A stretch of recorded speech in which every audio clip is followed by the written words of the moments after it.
Hello friends, I hope कि आप लोग बहुत अच्छे होंगे और अपने एग्ज़ाम को अच्छे से प्रिपरेशन कर रहे होंगे, एग्ज़ाम की तैयारी में लगे हैं। तो दोस्तों, आज की वीडियो में हम बात करेंगे कि आपके पास ऑब्वियसली अब तो बिल्कुल भी टाइम नहीं है, एक हफ्ते से भी कम का टाइम है। इसमें आप अपने प्रिपरेशन को कैसे करें, लास्ट मोमेंट में आपको क्या क्या करना चाहिए और आपके फॉर्म्स वगैरह अपडेट के बारे में, आपके कंपटीशन लेवल के बारे में ज़रूर बात करेंगे। देखिए, सबसे पहले तो बात करते हैं कि भर्ती तो आप जान ही रहे हैं कि 641 भर्ती थी। फॉर्म कितने फिल किए गए हैं, एग्ज़ाम डेट तो आप लोग जान ही रहे हैं और बाकी लास्ट मोमेंट पर आपको प्रिपरेशन कैसे करनी है और किस सेक्शन को मजबूत करने की ज़रूरत है और एक्सपेक्टेड कट ऑफ आपकी कितनी हो सकती है, इसके बारे में ज़रूर बात करेंगे। देखिए, सबसे पहले तो आप जान ही रहे हैं कि आपका पेपर टीसीएस कंडक्ट कराएगा और ऑनलाइन मोड में है आपका पेपर। जो भी आपकी पोस्ट है 641, इस पे फॉर्म की अगर बात करते हैं तो लगभग 12 लाख फॉर्म भरे गए हैं।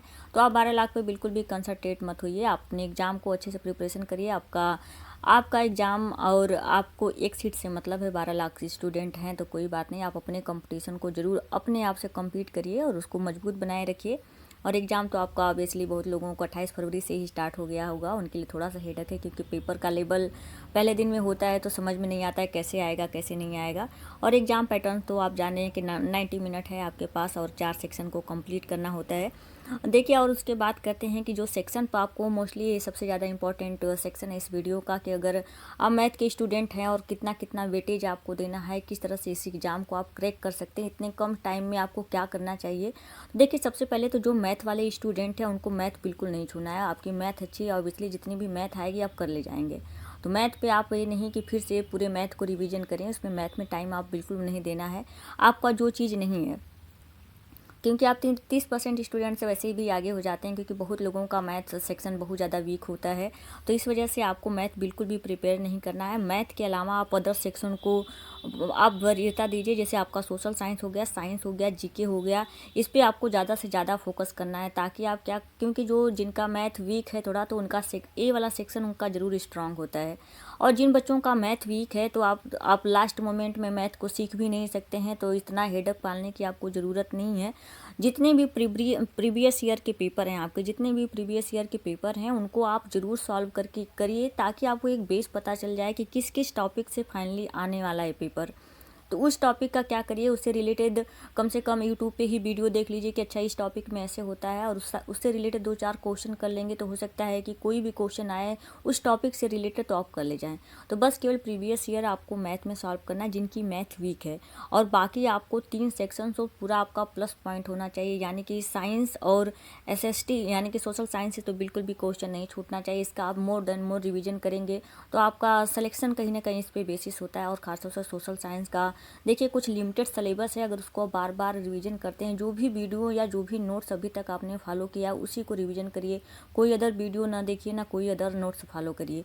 ये जो आपका सोशल साइंस है आपका प्लस पॉइंट होना चाहिए जिनकी मैथ वीक है, और क्योंकि जो मैथ जिनकी अच्छी है उनकी सोशल साइंस ही वीक होती है, तो सोशल साइंस आपका प्लस पॉइंट ज़रूर होना चाहिए। उसके बाद साइंस वाला सेक्शन, साइंस में भी आपको पूरा एकदम नहीं पढ़ना है, आपको एक घटना चक्र भी, आप घटना चक्र का केवल बायो वाला सेक्शन फॉलो कर सकते हैं। जो भी घटना चक्र यूपीपीसीएस वगैरह का आती है, जो भी प्रीवियस ईयर होते हैं उसमें दिया होता है, तो आप बायो वाला सेक्शन ज़रूर एक बार घटना चक्र से कर लें।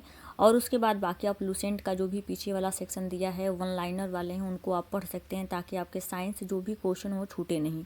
तो और जो मैथ वाले हैं उनको भी इस सेक्शन पे काम करना है, और क्योंकि उनका ये सेक्शन वीक होता है, और जो नॉन मैथ हैं यानी कि जिनकी मैथ थोड़ा वीक है, उनको आप नया सेक्शन मैथ में कुछ भी पढ़ने की ज़रूरत नहीं। जो भी प्रीवियस ईयर का पेपर है आप उसी को सॉल्व करिए, उससे रिलेटेड जितने भी टॉपिक हैं उससे कम 2-4 क्वेश्चन जरूर सॉल्व करें, ताकि अगर वैसे क्वेश्चन आ जाता है पेपर में तो आप सॉल्व कर पाएँ और आप कहीं ना कहीं कट ऑफ के करीब पहुँच सकते हैं। और देखिए, उसके बाद आपका जो जीएस है, जैसे आपको रिवीजन किस किस चीज़ पे करना है, तो जैसे जीएस के लिए, जीके के लिए आपको मोटी मोटी किताबें हिस्ट्री ज्योग्राफी पॉलिटी इस तरह से खोल के नहीं बैठना है इस टाइम। बस आप केवल लूसेंट को ही फॉलो करिए, लूसेंट का खास तौर से पॉलिटी रिवीजन कर लीजिए। इन हिस्ट्री में आपको मेडवल हिस्ट्री बिल्कुल भी नहीं पढ़ना और पढ़ के भी नहीं जाना चाहिए। एक आध क्वेश्चन आ जाता है तो अलग बात है, नहीं तो बिल्कुल नहीं आता है। आपको मॉडर्न हिस्ट्री और नेशनल मूवमेंट जरूर पढ़ के, अगर एंशिएंट नहीं भी हो पाता है तो कोई बात नहीं, एंशिएंट में आप थोड़ा सा मौर्यन वाला देख सकते हैं, और बौद्ध और जैन धर्म जरूर देख के जाएं, क्योंकि एक आध क्वेश्चन बौद्ध जैन से जरूर रहता है। तो आप मॉडर्न हिस्ट्री और नेशनल मूवमेंट को जरूर फॉलो करें या फोकस करें उस पर, और खास तौर से लूसेंट से ही करें, कोई अदर किताब बिल्कुल फॉलो मत कीजिए। इतना से आपका जीके ठीक ठाक हो सकता है।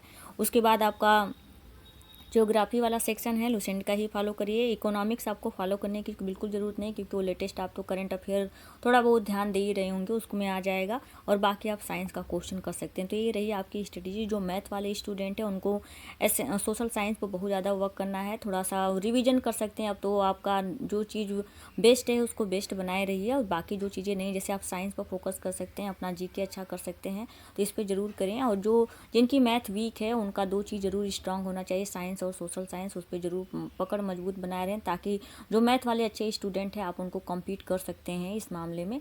तो आपको इस तरह से क्या होगा, बैलेंस भी रहेंगे और आपको ज़्यादा हेडेक लेने की ज़रूरत नहीं। इस टाइम जितने भी आपको डिस्टर्बेंसेस हैं उनको हटा देना है, और मैथ के लिए केवल प्रीवियस ईयर ही आपको सॉल्व करना है जिनकी मैथ वीक है।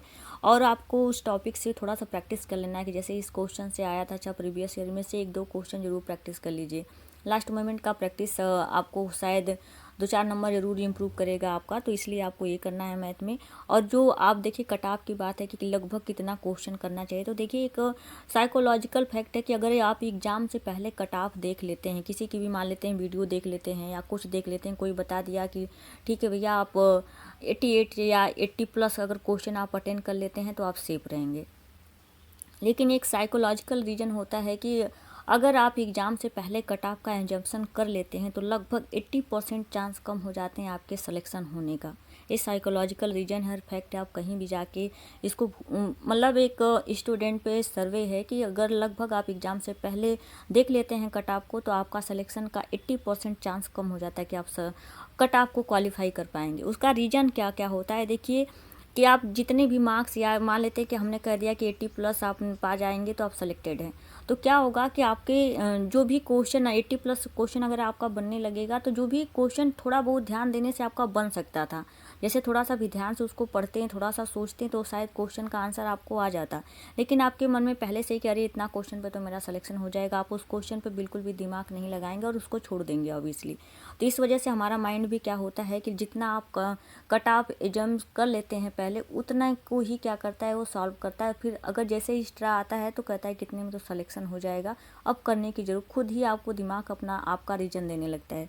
इसलिए कभी भी क्या होता है कि आपको कट ऑफ फाइनल, जब तक आपका एग्ज़ाम ना हो जाए, कट ऑफ की वीडियो बिल्कुल भी ना देखिए। अगर मैं भी स्टूडेंट रही हूँ और मुझे इतना पूरा आइडिया है कि जब पहले ही कट ऑफ डिसाइड हो जाती है तो आप उतने ही कर पाते हैं, और उतने ही कर जाने से जानते हैं कि आप कहीं ना कहीं कट ऑफ में नहीं आ पाते हैं। क्योंकि 100 क्वेश्चन है तो आप इतना मान के चलिए कि हमको 100 क्वेश्चन करना है, तो आप शायद 85+ क्वेश्चन कर पाएँ। अगर आप पहले ही मान लिए कि आपको 85+ क्वेश्चन ही करना है, तो आप इतना मान के चलिए कि आप 75+ क्वेश्चन कर पाएंगे, 75+ सही क्वेश्चन कर पाएंगे। ये साइकोलॉजिकल फैक्ट है। तो इसलिए जितने भी स्टूडेंट अब पेपर देने जा रहे हैं उन लोग को मैं तो यही कहूँगी कि आप कट ऑफ पे अभी बिल्कुल भी ध्यान मत दीजिए, अपने रिवीजन पर ध्यान दीजिए, क्योंकि वही आपका सिलेक्शन कराएगा। और जो भी एक्सपेक्टेड कट ऑफ होती है हमेशा वो पेपर के बाद ही तय होती है, कि आपके पेपर का डिमांड क्या था, डिफ़िकल्टी लेवल कितनी थी, कितने स्टूडेंट थे उस, और कितनी आपकी शिफ्ट वगैरह है, नॉर्मलाइजेशन वगैरह भी होगा। तो इस वजह से सारी कट ऑफ क्या होती है, डिसाइड होती है बाद में। तो लास्ट मोमेंट है, आप लोगों को बस केवल पढ़ाई करनी है। कट ऑफ वगैरह की वीडियो बिल्कुल भी अवॉइड करिए, इस टाइम तो बिल्कुल भी नहीं देखना है। और मैं चाहती हूँ कि शायद इससे आप लोगों को थोड़ा बहुत हेल्प मिले, क्योंकि अगर आप पहले ही कट ऑफ देखते हैं तो आप कट ऑफ से बाहर जाते हैं। इसलिए कट ऑफ की वीडियो अभी नहीं देखना, आपको अपना मोर देन मोर रिवीजन करना है। जो मैथ वाले स्टूडेंट हो, मैथ को बिल्कुल मत आप मैथ देखिए, आप मैथ कर ले जाएंगे क्योंकि आपको उतना मैथ आती है। बाकी जो नहीं आता उसका मोर देन मोर रिवीजन करिए। और जो थोड़े से वीक हैं मैथ में, उनको मैथ पे थोड़ा सा काम करना है, प्रीवियस ईयर के क्वेश्चन को बेस बना के उससे रिलेटेड क्वेश्चन को सॉल्व करना है, क्योंकि आपका ऑलरेडी सोशल साइंस और जीके थोड़ा स्ट्रांग होगा उनकी अपेक्षा। तो ये रही हमारी एग्ज़ाम की स्ट्रेटजी। आई होप कि आप लोगों को अच्छा लगा होगा। और क्योंकि अगर इसे जैसे मान लेते हैं, जो भी एक हफ्ते का ये टाइम आपको 28 से पहले जो भी टाइम है, तो इसमें अगर आप लोग हर एक डिस्टर्बेंस को हटा के अच्छे से रिवीजन करते हैं, तो जो 2-3 महीना पढ़ाई आप सो के इस तरह से उस तरह से टाइम वेस्ट करके, या कभी 2 घंटा पढ़ें, 1 घंटा पढ़ें फिर छोड़ दिए, वैसी वाली पढ़ाई के बराबर होती है 5 से 6 दिन का रिवीजन, जो कि सबसे ज़्यादा इंपॉर्टेंट है। तो इस टाइम आप अपने फ़ोन वगैरह को भी आप दूर कर सकते हैं और अपना एक दिन में पूरा गोल डिसाइड कर लीजिए कि आज आज मुझे ये वाला सेक्शन ख़त्म कर देना है। जैसे जीके में ही है तो पॉलिटी का आज सेक्शन ले लीजिए कि पॉलिटी के बाद इसके बाद मैं रिवीजन नहीं करूँगी। फिर सोचेंगे आप बिल्कुल याद हो जाए हमको, तो लास्ट मोमेंट में कभी याद नहीं होता है, बस केवल रिवीजन होता है। एक बार पढ़ के आप रख दीजिए। पढ़ने का मतलब ये नहीं कि बस केवल पढ़ते जाइए, समझ समझ के पढ़िए और उसके बाद उसको रख दीजिए। उस सेक्शन को फिर दोबारा रिवाइज नहीं करिए। तो ये थी। और जो भी हो आपको अपने रिवीजन को इसी तरह करते रहना है और आपको पॉजिटिव बने रहना है, शांत बने रहना है। और आई होप कि आप लोग सभी लोग सेलेक्टेड होंगे। एक खास तौर से आपका जो भी एग्ज़ाम का लेवल हो आपके अकॉर्डिंग ही हो, ऐसी हम आपको विशेष देते हैं। तो आई होप आप मेरी वीडियो और मेरी इन्फॉर्मेशन आप लोगों को अच्छी लगी होगी। Thank you so much. हम तो चाहते हैं कि आप सभी लोग इस एग्ज़ाम में सेलेक्टेड हों। थैंक यू दोस्तों। अगर मेरी इन्फॉर्मेशन अच्छी लगी हो तो कमेंट करके ज़रूर बताएं।